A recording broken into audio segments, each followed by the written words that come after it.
Assalamualaikum, halo pemirsa, selamat datang di channel Unida Malang. Dalam program Bincang Santai membahas isu kekinian. Yang terutama jangan lupa like, komen, subscribe, share.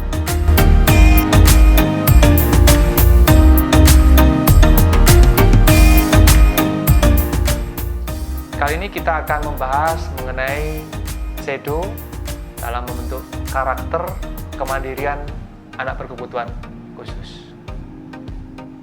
Kali ini kita dibantu dengan narasumber yang sudah sangat kompeten di bidangnya. Beliau adalah Bu Maria Yosepa, sarjana psikologi. Beliau seorang praktisi shadow sejak tahun 2000. Beliau berkiprah di SD, TK, SMP. Dan saat ini Bu Maria Yosepa berada di Lembaga Psikologi Terapan Universitas Wisnuwardana pada bagian terapis anak berkebutuhan khusus.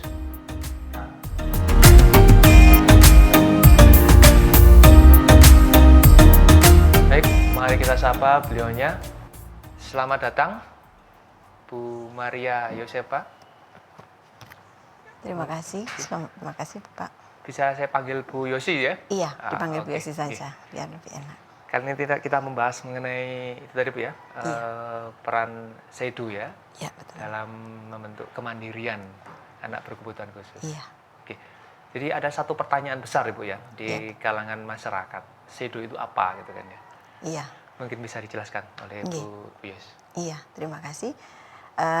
Sebelum kita membicarakan shadow, berarti yang harus kita ketahui dulu adalah anak berkebutuhan khusus yang berada di sekolah. Ya.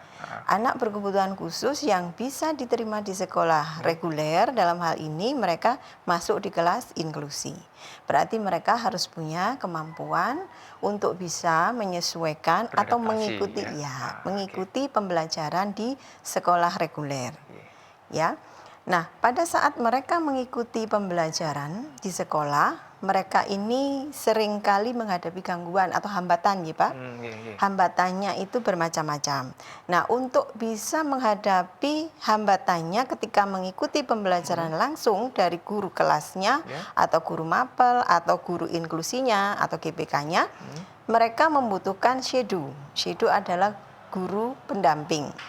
Berarti shadow bisa digarisbawahi perannya mendampingi ya, mendampingi siswa itu kan ya. Betul. Jadi selain ada guru sendiri, guru di sekolah, ada namanya guru yang membantu siswa untuk melakukan kegiatan yang ditugaskan oleh guru, gitu ya. Betul sekali. Oke. Jadi ketika nanti mereka ini, anak-anak ABK ini bisa mengikuti di kelas reguler, mereka akan masukkan di kelas reguler, mengikuti pembelajaran dengan guru reguler tentunya. Ini yang bisa mengikuti di kelas reguler. Dan untuk itu mereka membutuhkan guru pendamping atau shadow. Ya. Tetapi bagi anak-anak yang tidak bisa mengikuti di kelas reguler, mereka akan ditempatkan di kelas khusus atau inklusi. Di kelas inklusi memang dia khusus ya? Iya, yang khusus karena kemampuannya tidak bisa mengikuti di kelas reguler. Kelas umum ya, kelas reguler. Iya, tetapi ada di sekolah reguler kalau inklusi itu. Dan di sana juga dibutuhkan peran shadow.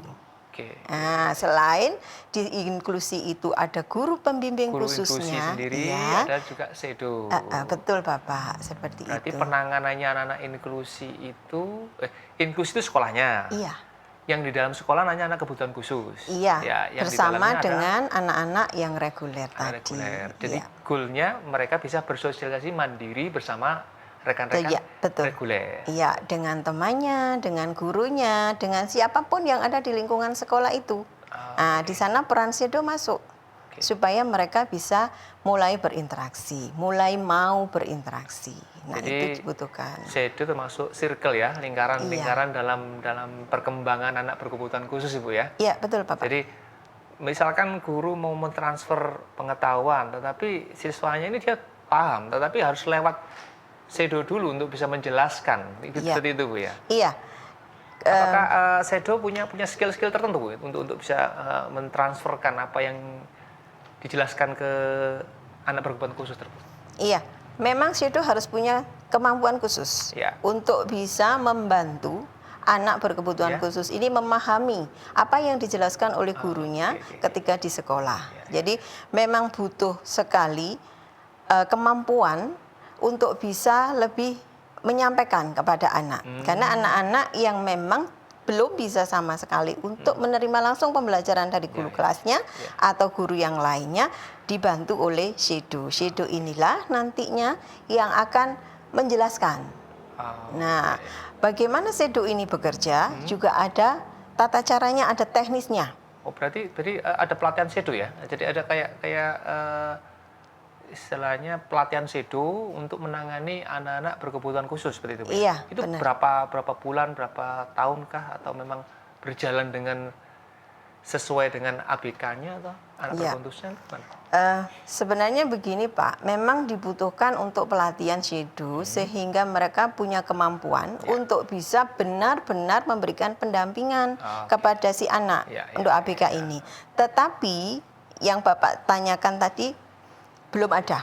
Belum ada ya? Belum ada pelatihan Belum ada. khusus. Belum ada. Cuman kalau di tempat kita, di tempat saya di Wisnuwardana ini, di LPT ya, saya memberikan memang layanan untuk bisa memberikan layanan pelatihan untuk Shadow ini. Shadow. Sehingga Shadow ini tahu bagaimana menghadapi atau mendampingi anak-anak. Ketika mereka kesulitan, ketika mereka menghadapi kesulitan seperti ini, ketika mereka misalnya tantrum atau marah atau mereka tidak nyaman, nah Shadow harus punya kemampuan itu. Berarti memang dasar basic dari psikologi, Bu ya? Iya, betul basic sekali. dasar psikologi yang memunculkan mengetahui karakteristik anak ya. Iya. Jadi di LPT, di Lembaga Psikologi Terapan yang Ibu di bagian anak berkebutuhan khusus, memberikan pelatihan ya. Iya. Nah, untuk anak yang ikut pelatihan itu memang dari guru Shadow atau dari mahasiswa sudah diajak untuk bersimulasi untuk belajar itu? Iya.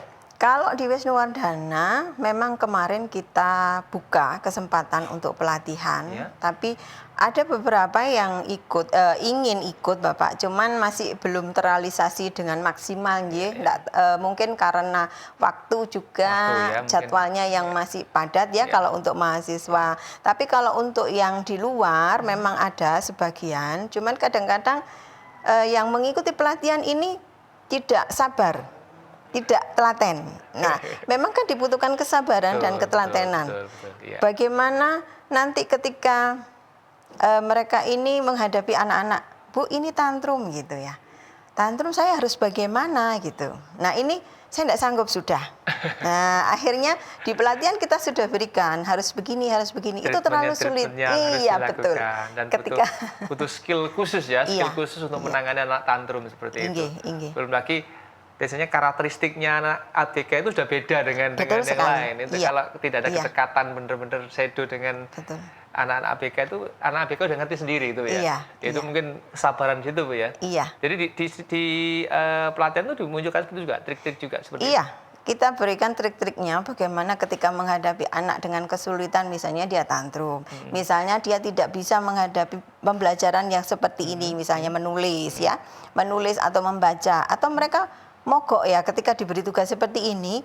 Terus anak-anak berkebutuhan khusus ini emosi itu selalu berubah-ubah setiap saat, untuk konsentrasi juga. Nah ini juga menghambat mereka untuk bisa mengikuti pembelajaran. Nah disitulah Shadow diminta untuk masuk membantu mereka. Cuman kadang-kadang Shadow juga kebingungan untuk bisa menerapkan, apalagi yang masih baru ikut pelatihan beberapa ini. Beberapa waktu untuk seorang Shadow itu memahami yang namanya siswa atau anak ABK itu butuh berapa waktu? Kan sekolah kan terbatas Bu ya. Betul. Kalau sekolah reguler itu kan kelas 1 sampai kelas 3. Beda kalau misalkan ABK-nya kelas 1 sampai kelas 6 itu masih ada rentang waktu cukup panjang ya. Kalau sudah kelas 1 SMP sampai kelas 3 itu kan juga butuh waktu juga kan. Jadi kan skillnya harus beda juga kan, Shadow yang di SMP sama di kelas SD juga beda kan? Iya, memang betul. Kalau untuk di jadwalnya pemberian pelatihan itu, Kalau di saya, Bapak, biasanya itu kita lihatnya itu 6 bulan. Oh, 6 bulan.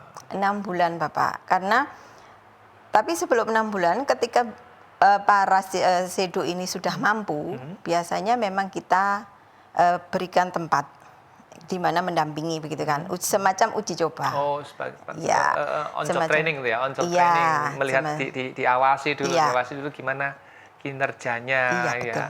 untuk Iya. untuk menghandle anak berkebutuhan khusus. Iya, Idealnya Ibu ya, saya mau tanya, iya. seorang sedo itu menangani berapa siswa Ibu? Kalau sedo 1, Pak. Satu ya? Sedo 1 siswa. Satu sedo Karena siswa. sedo beda dengan guru pembimbing khusus. Nah, itu beda lagi. Jadi guru pembimbing khusus dengan sedo itu beda. Skillnya juga beda. Ya. Cara pemberian pelayanannya juga beda. Ya. Sekarang kan mindset orang-orang ya, mindset Iya. masyarakat umum mengenai sedo kadang-kadang, sedo bayarnya mahal gitu kan ya. Iya. Ya karena spesialisasi kan, Iya, spesialis betul. satu anak gitu kan. Betul sekali. Kemudian GPK itu kan guru pembimbing khusus kok bisa nangani orang banyak itu. Iya. Karena dia hanya sekedar menjelaskan secara umum ya. Iya. Yang mengaplikasikan adalah Sedonya. sedo. Iya. Kemudian sedo itu punya goal gimana Ibu? Misalkan setelah melihat siswa, goalnya itu apa? Iya. Dalam melakukan kegiatan Iya. pembimbingan belajar. Iya. Itu bagian dari kemampuan yang harus dimiliki sedo, Pak. Jadi di pelatihan tadi kita sudah sampaikan urut-urutannya bagaimana ketika memberikan pendampingan kepada anak. Untuk goal utama dari sedo itu adalah membentuk kemandirian anak. Oh, goalnya mandiri Iya, ya. harus membentuk kemandirian anak. Itu harus. Karena apa? Kalau sedo itu misalnya di SD. SD itu dari kelas 1 sampai kelas 6. Nah, ketika kita memberikan sedo di kelas 1, semester 1, nah itu kita sudah membuat goalnya. Goalnya di kelas 1, semester 1 kemandirian. Dalam hal apa? Kan setelah melalui proses asesmen, observasi dan sebagainya, kita susunlah di sana. Capaiannya di kelas 1 misalkan capaiannya dia bisa toilet training dengan benar Iya, gitu ya. betul. Berteman, mengenal temannya, mencari teman. Nah, ya. seperti itu. Itu anak-anak berkebutuhan khusus masih sulit. Mereka cenderung untuk menarik diri karena memang keunikannya mereka seperti ini, anak-anak berkebutuhan khusus. Nah, ini harus disusun. Goalnya itu harus disusun. Nah, seiring dengan pemberian pendampingan, ini nanti setelah mungkin sebulan kita evaluasi dari hasil program. Setelah tujuan tadi kita membuat program gitu, Pak. Nah, program kita jalankan, setelah itu kita membuat evaluasi sendiri. Apakah dari ini Bu ya, para sedo itu ada administratornya? Misalkan sedo ada guru sedo gitu ya. Misalkan yang istilahnya mengadministrator, kamu sampai capaian apa, sampai capaian apa, ada nggak inspektornya gitu, misalnya inspektornya ada nggak? Kalau sedo itu tergabung dalam suatu lembaga, ada sendiri yang menangani. Jadi ada yang koordinator gitu ya Pak ya, koordinatornya dari sedo itu. Gitu kan. Iya, karena mereka masuk di lembaga. Tapi sedo ini juga berasal dari individu. Jadi orang tua mencari sendiri karena sedo. Sedo kan yang memberikan administrasi dan sebagainya kan orang tua langsung. Kalau GPK kan sekolah. Nah, itu bedanya. Jadi mereka kalau yang datang sendiri orang tua mencari secara individual, mereka tidak ada kontrolnya. Tapi kalau masuk di lembaga pasti ada kontrolnya karena ada evaluasi tadi. Setelah program berjalan, pemberian pembelajaran, pendampingan seperti apa, mereka akan dievaluasi. Dan hasil evaluasi nanti ini akan dibuat laporan ke orang tua. Oh, seperti ini. Hasil dari pendampingan kita selama anak ini belajar sudah dicapai seperti ini.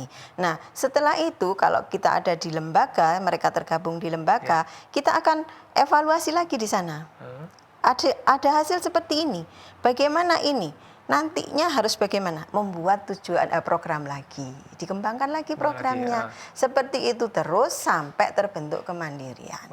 Nah, bagaimana kita melihat anak-anak ini sudah hasil mandiri? Kemandiriannya seperti apa? Melihatnya indikatornya ini masuk dalam taraf A, B, C, mandiri gitu ya? Iya, itu caranya gini. Ketika kita sudah menyusun program, kita jalankan mungkin selama 1 bulan. Kalau di kita ada 1 bulan, 3 bulan, evaluasinya ada sebulan, 3 bulan, 6 bulan, 1 tahun. Sudah berarti dia sudah kenaikan kelasnya. Di bulan pertama ini kita sudah buat programnya. Programnya mungkin salah satunya adalah bagaimana kita memberikan anak ini supaya mau berteman. Yang mudah saja seperti sosialisasi itu. dengan Ya, teman. sosialisasi dulu dengan teman, belum dengan guru dan Ya, nah dengan itu. teman. Jadi itu kita berikan. Kita caranya nanti pelaksanaannya ada poin-poinnya yang kita berikan adalah dengan begini. Misalnya nanti menyapa teman, menyapa saja dulu. Ya. Menyapa teman. Kita lakukan terus, kita ajarkan bagaimana Repetisi sih. detail Bu ya. Berarti Iya, penyapa, Pak. Iya. menyapa misalkan dalam hari ini dia menyapa siapa aja yang disapa hari ini, Iya. kata-katanya seperti apa. Iya, Itu betul. diamati Bu ya. Iya, harus diamati. Setiap Berapa itu harus repetisinya seperti apa. punya catatan seharian itu. Jadi observasi harian itu jalan terus, Pak. Jadi ada seperti jurnalnya begitu. Jurnalnya, Ya, kalau di saya ada jurnal. Jadi kita tahu sampai di mana Sidu saya ini bekerja, sampai di mana anak ini mendapatkan pendampingan yang seharusnya. Iya. Nah, Semoga pemirsa melihatnya bahwa ini adalah hal yang luar biasa yang Iya. sebetulnya sebelum-sebelumnya wawasan para pemirsa melihat bahwa Sidu itu kerjaan biasa lah ya. iya betul. Begitu kita bahas seperti ini, Sidu luar biasa gitu kan. Iya. Jadi ada kurikulum ya, saya bilang mirip-mirip sekali dengan kurikulum Iya, yang betul. sekolah-sekolah umum, tapi Iya, lebih betul. detail, Iya. lebih spesifik Bu ya, lebih Iya. spesifik karena tadi cara repetisi komunikasi, Iya. pengenalan siswa, Iya, betul. kemudian pertama yang paling dekat dengan teman ya. Iya, betul. Itu harus dulu. Itu harus dulu ya. Supaya ada penerimaan dari teman sehingga dia merasa nyaman di sana. Mau Itu, masuk lagi sekolah, Itu datang dalam lagi. rentangan waktu berapa ada Berapa lama? capaiannya nggak? Misalkan ini Iya. 2 bulan harus dia kenal dengan ini, 3 bulan atau 1 minggu atau 1 tahun dia harus bisa komunikasi. Iya, memang ada kita berikan target karena memang dalam program itu dan goal itu ada jangka pendek, jangka menengah dan jangka panjang. Kita ya. buatnya seperti itu. Otomatis kalau jangka pendek, misalnya kita buatlah yang terpendek 1 bulan, karena kan kemampuan setiap anak berbeda. Jadi kita kira-kira karena sudah mengobservasi anak ini, mengasesmen dia seperti apa, kita tentukanlah mungkin sebulan harus bisa begini. Setelah sebulan kita lihat, oh dia sudah bisa lah mendekati temannya, berteman, menyapa. Berarti goalnya kita sudah berhasil Itu kan programnya. satu teori itu ya. Tapi Iya. kan karakter anak-anak kadang-kadang nggak sama juga. Yang Nggak misalkan di sama, program kan 1 bulan, tapi Iya. dalam 1 bulan itu dia tantrum tuh Iya. nggak mau menyapa gitu kan, Iya. nggak mau menyapa. Iya. Nah, itu kan dibutuhkan kesabaran ya. Iya memang Pak. Jadi ketika kita memberikan pendampingan pelaksanaan dari program yang sudah kita buat itu mesti ada kendala. Karena kan dia berada dalam lingkungan sosial.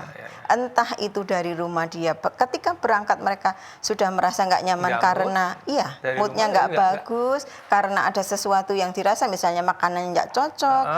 Bawaan bekalnya nggak cocok. Atau diantar tidak tepat waktu, diantar tidak oleh orang yang diinginkan karena ini Bajunya anak dipakai berkebutuhan keliru khusus. gitu ya. Betul sekali, seperti itu Jamnya berpengaruh. kelebihan 5 menit Iya, gitu kan ya, masuk iya. pintu tuh kuncinya udah berubah gitu kan ya. Iya, memang mereka ini anak-anak berkebutuhan khusus Iya, sangat naik unik. mobil kursinya keliru gitu Iya, kan ya. iya betul. Waktu berhentinya nggak di depan atau berhentinya, Iya. ya itu mereka detail. Saya bilang Iya. detail. Berarti ada seleksi ya, para sedo ada seleksi nggak Ibu? Ada seleksi psikotes nggak? Untuk jadi misalkan ada sarjana psikologi, memang basicnya harus sarjana psikologi Iya, ya, sarjana iya, psikologi betul. yang dia akan mempunyai ketahanan untuk bisa jadi seorang sedo. Itu Betul. ada nggak? Sebenarnya memang ada seleksi Pak, ada Oke. persyaratannya. Kalau yang tepat memang dari psikologi, Iya. sarjana psikologi. Sarjana psikologi, Karena ya. dengan bekal ilmu yang didapat Iya. semasa kuliah di bangku kuliah itu sangat membantu sekali. Iya, Itu iya. memang saya rasakan sendiri karena pengalaman saya juga dulu pernah seorang shadow. Iya, iya. Jadi saya tahu harus bagaimana. Memang juga dari ilmu yang kita dapatkan itu kita terapkan di sana. Kalau kita menerapkan teori ini misalnya gitu ya, cocok nggak dengan anak ini? Iya, iya. Cocok dengan si A, nggak cocok dengan si B. Tepat pada saat itu, nggak tepat pada saat yang lain. Nah itu Oke. makanya setiap sido harus selalu melakukan observasi. Rentangan berapa tahun Ibu? Ibu dalam pengalaman Bu Yos ya, dalam pengalaman menangani anak berkebutuhan khusus ya. Sekarang udah sampai kelas berapa itu Bu Yos menanganinya? Yang mungkin sudah SMA kah atau sudah kuliah kah? Ada? Iya. Kalau shadow itu yang diperbolehkan adalah usia TK, SD, SMP hanya sampai kelas 1. Sampai kelas 1? Iya, kelas 1, 2, kelas 3 sudah lepas, SMA sudah tidak boleh. Jadi kalau pengalaman saya ketika saya menangani anak-anak berkebutuhan khusus pendampingan di sekolah itu bervariasi Bapak, tidak bisa kita buat standar karena ya itu tadi, anak-anak berkebutuhan khusus itu sangat unik dengan berbagai macam tipe karakternya. Tipe karakter anak-anak ini misalnya juga kasusnya untuk autis itu kan ada 9 tipe Pak. Iya, tapi betul. Yang bisa masuk di inklusi itu adalah anak-anak autis dengan autis rendah. Ya, yang lebih dari itu kan masuk di sekolah layanan terapi. Ya, layanan terapi. Jadi kalau yang pernah saya alami itu, pernah tercepat itu saya kelas 1 semester 1 itu anak sudah mulai bagus. Itu dari awal yang memang dia sama sekali belum mengenal calistung, belum mengenal sekolah. Jadi dari kelas 1, kelas 2 sudah saya lepas. Kelas 2 semester 2 sudah saya lepas sampai sekarang dia sudah bisa kuliah juga ada. Sekarang pindah di Jakarta. Pindah di Jakarta. Itu yang terdekat Bapak. Oke. Dan siswa tersebut si A tersebut sekarang kalau diajak komunikasi dengan Ibu udah bagus ya? Iya, sudah bagus ya? Sudah bisa. Kuliah di apa? Fakultas apa? Dia di Jakarta, Bapak. Apa desain apa informatika? Dia informatika. Nah, lebih yang mudah ya, yang dari komputer karena dia senangnya di situ ya. Kita kasihkan minatnya di sana, dia ambil itu. Iya, rata-rata anak ABK itu dia lebih apa ya? Spesialis ke IT kalau nggak salah ke IT. Dia cenderung gerakan-gerakan komputer lebih cepat ya. Karena dia lebih khusus ya. Khusus seperti itu. Oke, programnya Ibu kan Ibu sekarang sebagai seorang shadow ya, yang konsen di anak-anak berkebutuhan khusus. Kemudian triknya apa Ibu untuk membuat anak ABK itu bisa jadi mandiri gitu kan? Ya, trik sederhana. Kita kan pemirsa atau masyarakat umum melihatnya kalau ada anak lari-lari, tantrum dan macam-macam itu udah dibilang ABK gitu, padahal enggak kan ya. Triknya seperti apa itu membedakan anak-anak yang berkebutuhan khusus sama enggak gitu kan? Mungkin bisa jelaskan. Terima kasih. Gini, kalau trik saya harus bisa tahu betul anak ini bisa saya handle apa enggak. Karena setiap kali kita menghadapi anak berkebutuhan khusus, mungkin karena sudah terbiasa ya, anak-anak berkebutuhan khusus ini nyambung dengan saya, mereka akan patuh, mereka tidak akan bertingkah, seperti orang bilang kan bertingkah, nakal gini, tidak nakal, mereka belum mengerti, mereka belum mampu. Jadi kita buat dulu, kita bisa pengenalan mungkin yang mudah itu ya pengenalan dan diterima. Penerimaan kita, trust, kepercayaan. Di psikologi namanya trust, kepercayaan kita. Kalau udah trust ya pasti terima. Kalau udah untrust ya sudah, kedekatan udah nggak akan dekat lagi itu kan ya. Awal ada sambung rasa begitu. Ketika kita sudah ini, mereka akan mendekat, mereka sudah akan duduk diam di situ tanpa kita suruh. Udah bagus ya, udah datang duduk diam itu bagus ya. Sudah bagus sekali Pak, seperti itu. Kan masih ada yang masih belum bisa adaptasi ya, orang baru terutama mereka akan ketika melihat gitu akan lari. Ada juga yang merasa mereka mengawasi, mereka tahu dia ketika bertemu dengan saya gitu ya. Oh dia ini, saya bisa melihat dari mata kalau saya biasanya dari mata. Orang ini sudah tahu dengan anak berkebutuhan khusus, saya nggak boleh macam-macam. Nah, jadi kalau sudah seperti itu mereka akan diam. Ada juga yang tahu kalau saya sudah terbiasa dengan anak ABK malah lari. Nah kalau saya biasanya trik yang saya terapkan 1 kali 2 kali masih saya kejar, saya panggil, dalam artian kejar itu dipanggil, ayo sini duduk. Nah tapi setelah pertemuan ketiga saya sudah biarkan. Saya sudah sampaikan ke dia. Karena kan sudah ada sambung rasa sebenarnya, cuma masih belum mau menerima. Jadi kan udah memasukkan chip ya ke sudah trust, kemudian chip dimasukkan ke anak tersebut ya. Iya betul. Jadi anak sudah teringat ya, tinggal di calling aja. Iya. Ayo duduk sini, kamu lari sana.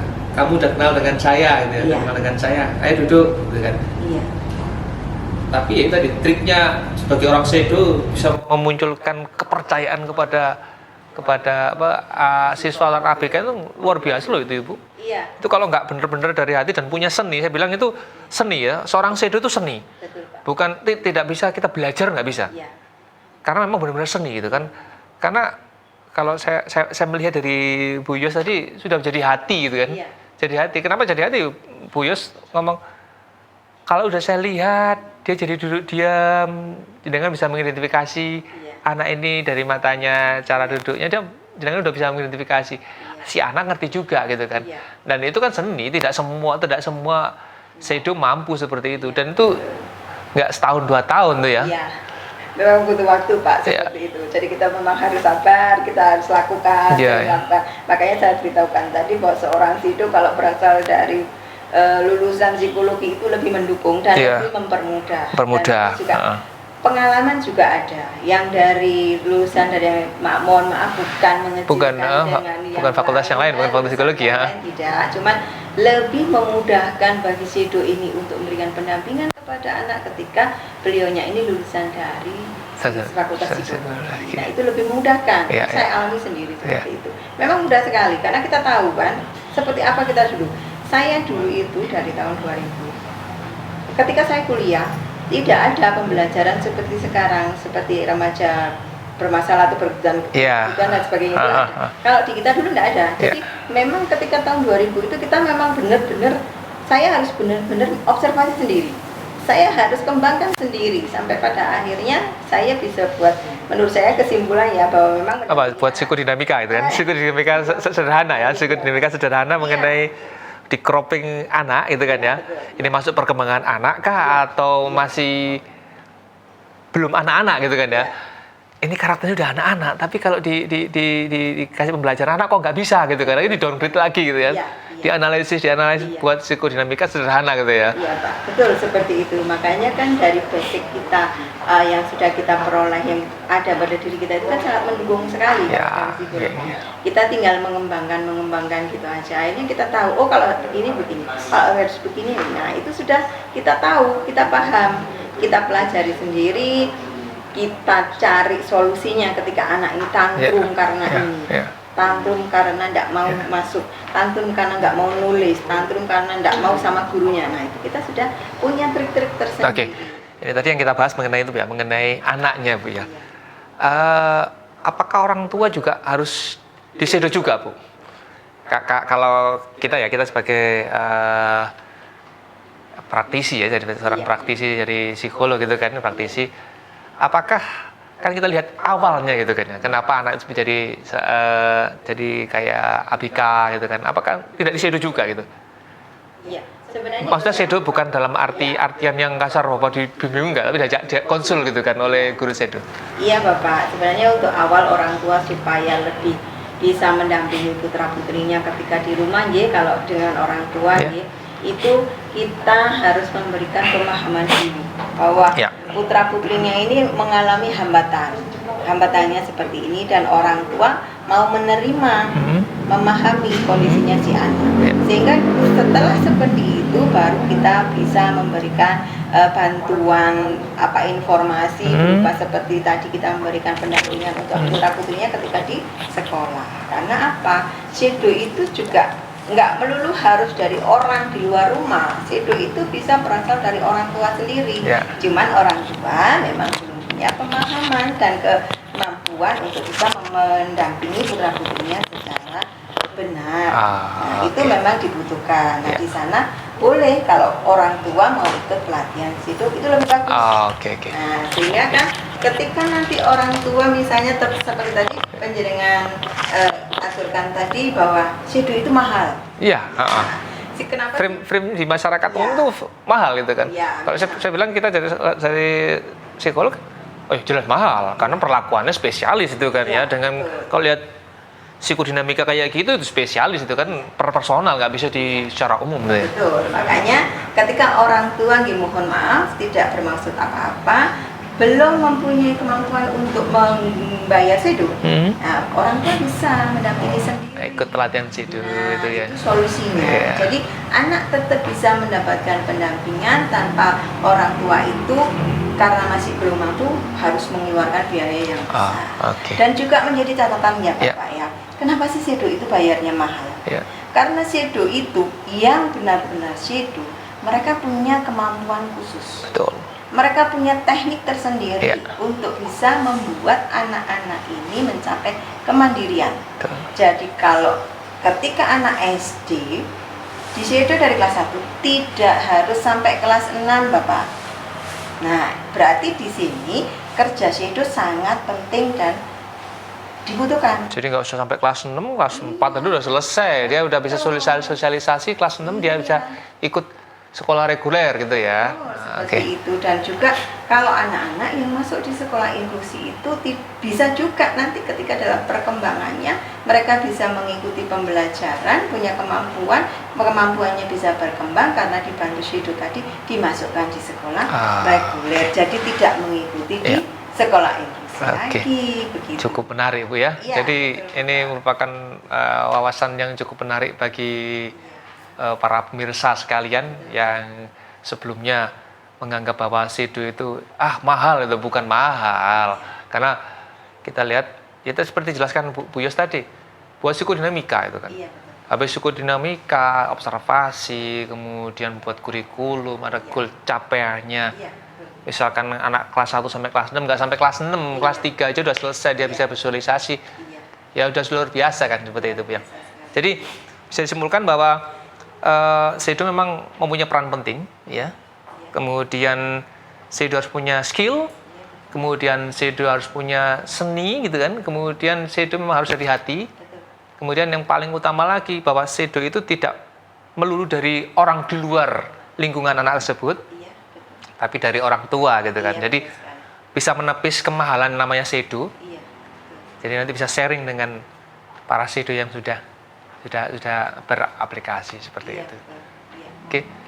Mungkin bisa perbincangan ini memang sangat menarik dan luar biasa, bisa membuat wawasan pemirsa jadi yang dulunya bahwa shadow-nya diminggirkan aja dengan kemahalan, sekarang nggak ada namanya kemahalan karena memang jelas detail seperti itu. Iya, shadow memang harus punya kemampuan. Kenapa harus mahal? Seni, saya bilang tadi seni itu. Seni, kalau nggak seni nggak bisa. Dan ya harus dinikmati Pak. Ya. Perlu digarisbawahi harus berasal dari sarjana psikologi. Iya. Basicnya harus dari sarjana psikologi. Iya. Kemudian kalau bisa sarjana psikologi dari Wisnuwardana kalau bisa. Iya. Saya contohnya di Wisnuwardana, Bu Yos di bagian APK di Lembaga Psikologi Terapan. Iya, Oke. Terima kasih Bu Yos, semoga bincang-bincang hari ini membawa kebermanfaatan bagi kita yang sudah mengetahui dan para pemirsa yang sebelumnya belum tahu menjadi sudah luar biasa. Terima kasih kesempatannya. Ya, demikian para pemirsa sekalian, semoga bincang-bincang yang luar biasa ini menjadi yang luar biasa bagi kita semua. Kemudian satu, jangan lupa yang paling utama adalah like, komen, dan subscribe, serta share. Kemudian kita bisa berjumpa di lain kesempatan dengan bincang-bincang yang lebih luar biasa. Terima kasih. Assalamualaikum. Sampai jumpa.